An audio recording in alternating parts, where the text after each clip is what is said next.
This is your lesson on linear programming. It follows the lesson in the examples from Glencoe 3-4. First off, we're going to take a look at our example number 1, where we're told to graph the following system of inequalities, name the coordinates of the vertices of what's called the feasible region, then find the minimum and maximum values of our objective function for this region here. So let me just lock in this page. That way it doesn't move on me when I'm graphing these things. You'll probably start to notice the fact that this type of concept is actually very similar to what you've been working on in the previous learning target with systems of inequalities. It's just going to take you one step further, okay? So let's first graph x is greater than or equal to 1, okay? So that's going to be a solid line, and it's going to be at all x values where we are bigger than or equal to 1. So I'm going to graph the line where x is 1. And that's looking like this guy right here, okay? Now we're going to look at the line where y is greater than or equal to 0. That's going to be a horizontal line where y is 0. So I'm going to draw my little blue line here to represent him.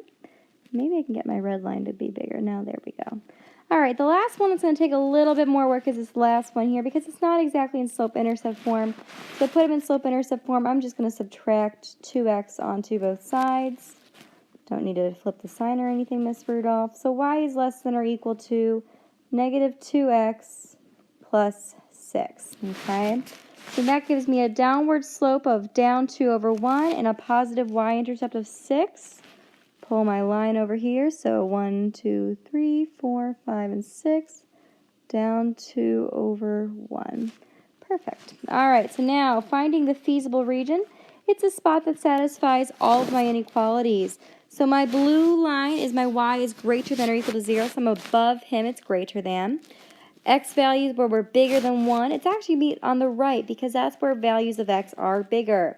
The green line is going to help me really zone in on where I'm looking at, and less than means I'm going to shade below the line. So I'm shading in a little bit of a yellow color here. So there is what is called my feasible region. Now I need to define what my points of intersection are. And I know I intersect up here, here, and here. So red intersects with green. The coordinate of that spot is going to be 1. And my y value looks like it's going to be 4. Okay. So then the spot where blue and red intersect, that's going to be 1, 0. And the spot where green and the blue line intersect looks like it's about 3, 0. Okay. So these are the vertices of my feasible region. And I'm now going to take these guys here and I'm going to plug them into my objective function for x and y to determine what the minimum and maximum values are. So 3 times, the first one is a x value of 1 plus a y value of 4. That's going to get me 3 times 1 plus 4 is 7. Going to keep on going, plug in my next coordinate of 1, 0. 3 times 1 plus 0 is just 3. Last one, 3 and a y value of 0. 3 times 3 plus 0 is 9. Now we just need to interpret this. And so what we say is at the coordinate 3, 0, we have a maximum value of 9. And at the coordinate of 1, 0, we have a minimum value of 3. All right, we're now taking a look at example 2, where once again we're given 3 inequalities to graph, find the feasible region, identify their vertices, and then plug them into their objective functions. All right, so looking at this guy here, I have 3 of them. First guy, well, none of them are in slope-intercept form, so I'm just going to change him to being y is greater than or equal to negative 2x plus 3. All I had to do was subtract the 2x. So he's going to have a y-intercept of 3, and he's going to have a downward slope of 2. So up here at 3, and now I need to change my slope. It's not cooperating with me. There we go. 3 down 2. Perfect. All right, so then my next guy here, 3y minus x is less than or equal to 9. Once again, I like to put things in slope-intercept form. So first step is add the x, so x plus 9. Then I'm going to divide by 3, so y is less than or equal to x over 3 plus 3. So I have a slope of positive 1 over 3 with a y-intercept of 3.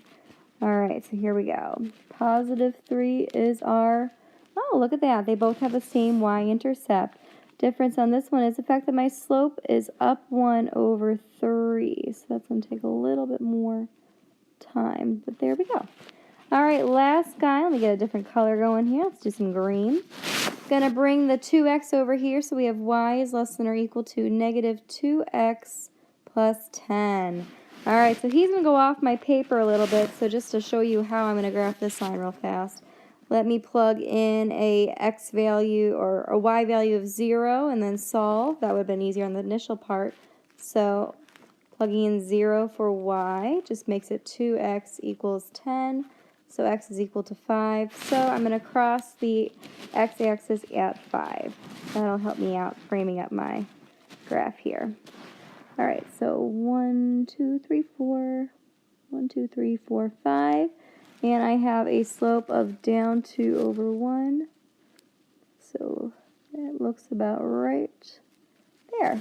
All right, so hopefully you're noticing that this is going to actually create a very different kind of region here, okay? So the green line, we are below him because he is less than. The blue line, we are less than, so again, we're below, and the red line, greater than, so we are above him. That's going to create this yellow region here, which notice he's going to go on and on forever, just to kind of emphasize it. Yep, going all the way off my paper here. All right, so the points where we intersect, we actually only have 2 intersection points because of this unbounded region. It's going to have an infinite amount of points down there. So the points of intersection that I can for sure identify are 0, 3, and the coordinate 3, 4. And I'm going to plug these into our objective function of 5x plus 4y. So 5 times 0 plus 4 times 3, that's just going to get me 12. Next one, I'm going to plug in a 3, and I'm also going to plug in a 4 into my objective function. So 5 times 3 plus 4 times 4, that gets me 31. So it's very clear that the point 34 contains our maximum of 31. However, we cannot draw the conclusion that 0, 3 is our minimum because clearly there are points, if I plug any of these points that I'm just dotting right here, if I plug any of those into my objective function, I guarantee you they will be smaller. So when given unbounded regions, you have to be very careful when declaring your minimums or maximums. All right, our last example is what linear programming is really all about, those real-world problems. So typically the sticking point is identifying the system of inequalities that is really well hidden in the word problem. So I'm going to help out and explain that aspect, and then I'm going to let you take the reins. And I'm going to have you graph our inequalities, find our vertices, and plug them into the objective function. Your textbook will have the solutions so that you can still check them. All right, so let's get started on creating our inequalities. Let's read the question out loud. As a receptionist for a veterinarian, one of Dolores Alvarez's tasks is to schedule appointments. She allows 20 minutes for a routine office visit and 40 minutes for a surgery. Just a little reference here. It's going to be 20 minutes per office visit and 40 minutes per surgery. The vet cannot do more than 6 surgeries per day. The office has 7 hours available for appointments. Notice that we've already been given now 2 different units for time. Those are probably going to go hand in hand together, and we're probably going to need to make sure that they're in the same unit. If an office visit costs $55 and most surgeries cost $125, find a combination of office visits and surgeries that will maximize the income for the vet's practice per day. All right, so the textbook recommends identifying your variables first. Well, sometimes I feel like that could be a struggle. So let's actually go forth and create our objective function first, okay? So our f of x, y. I like to do objective function first because it helps me establish the goal. So my goal is to maximize profit. So profit has to do with money. And in the problem, I have $55 per office visit and $125 per surgery. So to maximize profit, I'm going to get $125 per surgery. So we're actually going to let x represent the number of surgeries. Okay? And then we're going to take this cost, well, not cost, take this profit and add it to $55 per office visit. So y, we're going to let him be the number of office visits. So I'll just write OH. I know! All right, so here is our objective function. So a few things to recognize. Linear programming, you got to have some logic. Logically speaking, can you have a negative number of surgeries or a negative number of office hours? No, that's just not going to happen. So we so far know x must be greater than or equal to 0, as well as the fact that y must be greater than or equal to 0. These are our logic statements. What else did they give us? Well, they also gave us the fact that the vet cannot do more than 6 surgeries per day. So x, that's a bad x, x must be less than or equal to 6, because this number of surgeries cannot exceed 6. So I'm actually going to cross that information out because I've already used it. Now, notice the information remaining has to do with time. And it's going to be 40 minutes.